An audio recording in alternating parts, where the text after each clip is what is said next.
En el siguiente video se va a presentar lo que es muestreo a base de pozo a cielo abierto, exploración y muestreo, hecho por estudiantes de la carrera de Ingeniería Civil, Mecánica de Suelos 1. Y en ella, pues la idea es de que los alumnos se sensibilicen en lo que es un pozo a cielo abierto, las dificultades que se pueden presentar para su ejecución, identificar los estratos, obtener muestras alteradas e inalteradas. Posiblemente algunos pasos los hayan omitido o estén algo mal, pero recordar que es un trabajo académico y entonces la finalidad es que precisamente en esos errores puedan ir aprendiendo. Hasta eso el video está muy bien elaborado, así que espero les sea de utilidad. El equipo está conformado por Ricardo y Ángel. Esto es trabajo de exploración y muestreo. La ubicación del predio es la siguiente. El predio está ubicado en México, en el Estado de México, colindante a la Ciudad de México. El municipio es Naucalpan de Juárez y la colonia es Lomas de los Remedios. Está ubicado sobre Avenida San Fernando, en la manzana 52. Antes de comenzar con el pozo, nos guiaremos con lo que hay a nuestro alrededor y esto servirá de guía para saber lo que podemos encontrar dentro de él. Podemos ver que los terrenos colindantes ya han comenzado sus excavaciones y ahí observamos que el terreno es muy duro, el suelo es muy duro. Entonces esto servirá de guía para saber lo que encontraremos dentro de nuestro pozo. Para la ubicación exacta del pozo nos centraremos con el siguiente plano. Aquí tenemos la ubicación del pozo, que es justo al centro del terreno, y esto está realizado de ese modo para que la máquina que va a realizar el pozo pueda tener mejor maniobrabilidad. La elaboración del pozo será hecha con una máquina. Lo teníamos a disposición y preferimos hacerlo por rapidez. La máquina tarda alrededor de 20 a 30 minutos en realizar este pozo. El único inconveniente es que la elaboración del pozo con la máquina no lo deja completamente limpio. Entonces necesitamos dejarlo aún mejor a mano. Para ello bajaremos y sacaremos todo el suelo que haya quedado ahí. Después de ello comenzaremos con una inspección visual de lo que son los estratos que tenemos en el pozo. Y para ello después comenzaremos con la exploración y el muestreo. Podemos observar todos los estratos que tiene nuestro pozo. Son diversos. Entonces empezaremos a tomar nota de los estratos que hay. Para ello cuantificaremos el número de estratos y las distancias o tamaños que tiene cada uno de ellos. Como podemos observar, hay diferentes colores y composición del suelo. Para ello estaremos midiendo y dejando registrados los tamaños de cada estrato.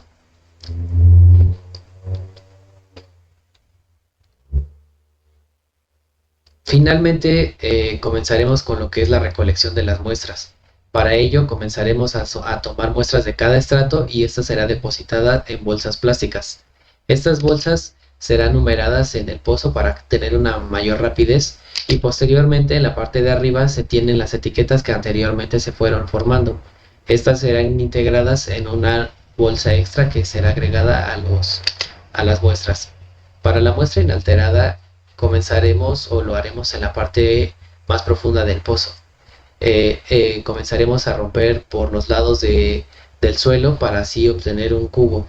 Este cubo será obtenido con mucho cuidado, ya que si no se hace, la muestra se rompe y pues ya no tendremos lo necesario para nuestras pruebas.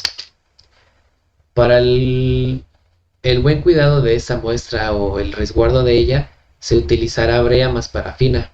Se comienza a hacer una mezcla y esta se empieza a poner a fuego lento, ya que si se hace con fuego rápido, estas no se mezclan bien y además tienes el riesgo de que se prenda.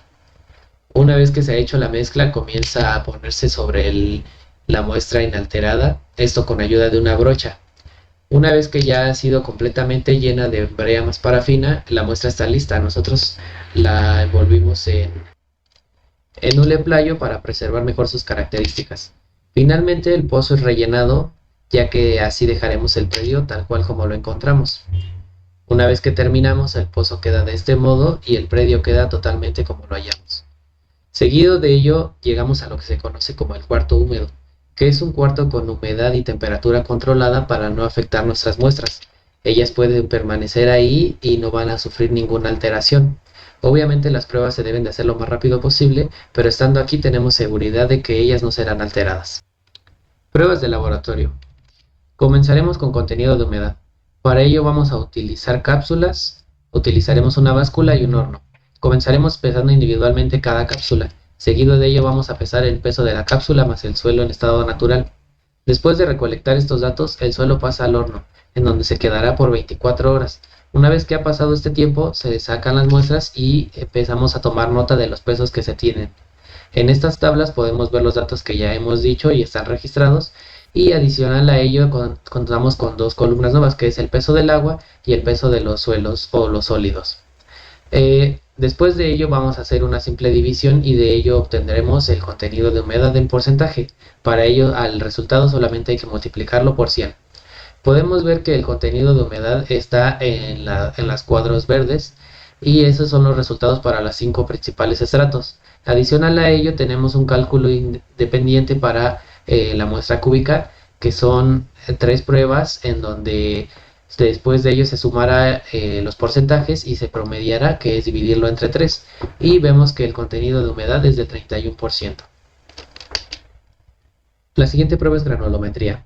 Para ello vamos a utilizar un juego de tamizadores, además de una báscula y charolas. Esta prueba será realizada solamente para nuestras muestras 1 y 4. Para ello vamos a pesar individualmente cada una de las charolas y después vamos a pesar el suelo más la charola. Haremos lo mismo para la otra muestra. Después de esto, las muestras serán llevadas al horno y se quedarán ahí por 24 horas. Hicimos esto porque nuestro suelo tenía algo de humedad, entonces si lo metíamos en estado natural a los tamizadores podía hacer que se formaran grumos y este se iba a quedar atorado. Además lo pesamos para corroborar el contenido de humedad y así tener dos valores, y pues estos coincidieron, así que lo dejamos como estaba originalmente. Después de tener nuestro suelo seco, se introduce en el juego de tamizadores, solo que antes hay que pesar cada malla individualmente. Esto será para motivos de cálculo que serán explicados más adelante. Después de pasar 3 minutos en el vibrado, comenzamos a vaciar cada uno de los tamizadores y a registrar los pesos que quedan. Sería tamizador más o malla más el suelo que retuvo. Y esto es un ejemplo de cómo quedan las mallas. Podemos ver que esta es una malla de las más delgadas, entonces solamente quedan las partículas más finas. Y lo que queda en charola es lo que sacamos de las otras más gruesas. Finalmente, estos son los resultados que obtuvimos. Tenemos el número de malla, que es el que está indicado en el tamizador, y del lado izquierdo la abertura en milímetros, que son los resultados en verde. Tenemos el peso de la malla individualmente, el peso de la malla más el suelo retenido, y el peso del suelo retenido. Adicional a ello vamos a tener un porcentaje de retención y un porcentaje que pasa, que no es más que restarle al 100% lo que se retuvo. De este modo, los resultados que más nos importan son los que están en verde, que es la abertura de la malla y el porcentaje que pasó. Después de ello tenemos el siguiente juego de tamizadores, que es lo mismo, pero es una sección de mallas más delgadas. De igual forma es la misma tabla, solamente que ahora cambia la abertura de las mallas y los porcentajes que pasaron. Finalmente, esta es la curva granulométrica que se muestra.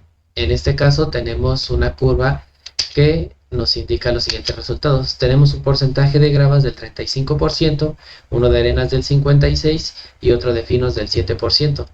Estos son los coeficientes de uniformidad y los daremos más adelante en los resultados finales.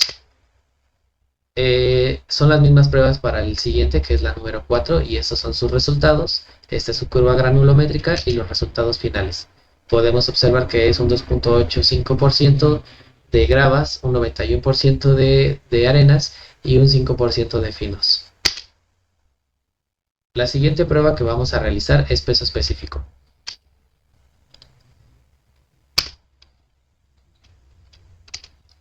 En esta prueba comenzaremos separando un poco la muestra cúbica que teníamos para de este modo obtener 3 pedazos inalterados. Este se va a romper para que salgan de la manera más natural posible. Los materiales que vamos a utilizar son una báscula, utilizaremos un vaso de precipitados, una mezcla de brea más parafina. Esta ya debe de tener un peso específico controlado y además de ello utilizaremos unos pedazos de hilo. El primer paso es pesar lo que es el puro suelo. Este va amarrado con un hilo y se va a obtener su peso. Seguido de ello vamos a tener lo que está en foto, que es sumergir el suelo en la mezcla de brea más parafina y nuevamente se registra su peso, y adicional a ello se vuelve a pesar, pero ahora sumergido. Obteniendo estos datos pasamos a lo que es la tabla de cálculo, donde tenemos el número de prueba, todas las pruebas son hechas al mismo suelo. Aquí está el peso del suelo originalmente, el peso del suelo más la brea, el peso de la brea y además este ya es sumergido y empiezan a salir los cálculos. De aquí despejamos lo que es el peso de la brea, el volumen de la brea, el volumen de la muestra más la brea y el volumen de la muestra en total. Entonces obtenemos los valores que son el peso de la muestra original, el volumen de la muestra y de ahí es de donde sale el peso específico que no es más que una unidad de peso sobre volumen. Aquí se va a sumar los tres pesos específicos que hemos obtenido y se van a promediar, que en este caso sería entre 3 y nos arroja que tenemos un valor de 1.609 que es prácticamente 1.7 toneladas por metro cúbico.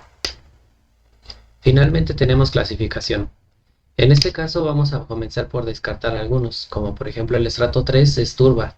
Podemos ver que la composición del suelo y además entre otras raíces que se encuentran en él, lo pueden clasificar directamente como turba. Tiene la consistencia y el olor de la turba justamente. Esto nos quiere decir que si es el estrato 3, posiblemente ese terreno haya sido rellenado por otro tipo de suelo. En el caso de este tipo de suelo, es importante disgregarlo un poco, ya que la consistencia que tiene no nos permitirá estudiarlo bien. Obviamente no hay que aplastarlo o hacerlo con tanta fuerza con el fin de no modificar sus propiedades reales. La siguiente prueba será la dilatancia, que es eh, tomar un poco de suelo, una porción, agregarle agua y empezar a darle golpes en la mano. Esto con el fin de que el agua afore. Una vez que lo haga, empezaremos a clasificarlo si esto se hace rápido, se hace lento o es nula. La siguiente prueba será la de tenacidad, que consta de hacer un rollo del mismo suelo. En este el propósito es llegar a un rollo de 3 milímetros, si es que se puede y si no igual se debe de marcar en la prueba. Por ejemplo, en este suelo se puede hacer, pero se llega a partir. Esto es igual producto de la arena que tiene el suelo. Este otro caso tiene mucha plasticidad. El único problema es que consta, o bueno, para la prueba, que este tiene gran contenido de arena. Entonces, en el momento en el que ya estamos llegando al rollo, este se parte. Eso es producto de la arena porque no permite que el rollo se forme. Este es otro caso, este sí se pudo hacer muy bien el rollo. Y la siguiente prueba sería la resistencia en seco. Consta de crear un cubo y este se deja al sol. Posteriormente, una vez que está seco, se comienza a hacer la prueba. Por ejemplo, en este, pues la resistencia es muy baja, muy rápidamente se partió. Por otra parte, este cubo soportó un poco, pero una vez que explotó, literalmente explotó el cubo, o sea, volaron por todos lados los pedazos. Seguido de ello le hicimos resistencia a otro estrato, el cual soportó bien, pero después se partió justo por la mitad. Entonces pues ya empieza a tener un poco de resistencia. Este por otra parte sí soportó una buena cantidad de presión, pero después de ello se partió por la mitad. Y finalmente el de la muestra cúbica, pues no hubo forma de partirlo. Es un estrato muy fuerte, el cual resistió completamente los esfuerzos. Y inclusive se intentó hacer con las dos manos y aún así no se pudo romper. Y por último, esta es la tabla que tenemos en el apartado de clasificación. Tenemos el número de estrato, en su caso la cúbica, y el cómo se clasificó. En el caso del estrato 1 y 4, esta clasificación ya viene de las pruebas de granulometría. De ahí en fuera las demás fueron visualmente. También tenemos la dilatancia, tenacidad y resistencia. Y finalmente los resultados finales es el conjunto de todo. Tenemos el número de estrato, la profundidad en la que se obtuvo, el tipo de suelo que es, por ejemplo en el 1 y en el 4, como se había mencionado, viene de granulometría, los demás fueron de clasificación. Tenemos la dilatancia, la tenacidad y la resistencia. En el caso del 3 no hicimos dilatancia, tenacidad y resistencia porque es turba y consideramos que era mejor no hacerlo. Asimismo tenemos la humedad y el peso específico para el caso de la muestra cúbica. Hola, soy Ángel y el procedimiento al hacer el pozo de cielo abierto me pareció una actividad muy enriquecedora a nivel técnico y práctico para saber el procedimiento del muestreo de suelos y la verdad me pareció algo muy interesante el conocer, el clasificar, el ver cómo se van formando los estratos y cómo cada estrato va funcionando de manera diferente y es un suelo diferente. Como conclusión puedo decir que el suelo es algo muy difícil de comprender, es un concepto sumamente amplio, además de que aún no hay grandes leyes sobre de él, sino que existen rangos y teorías. Lo que sí es que estos rangos son muy bien definidos, entonces hasta ahora hay mucho conocimiento sobre el suelo y con ello podemos resolver problemas de la vida cotidiana. Por ejemplo, estas son aplicaciones muy básicas, sin embargo, son las esenciales y las principales en el trabajo sobre suelos.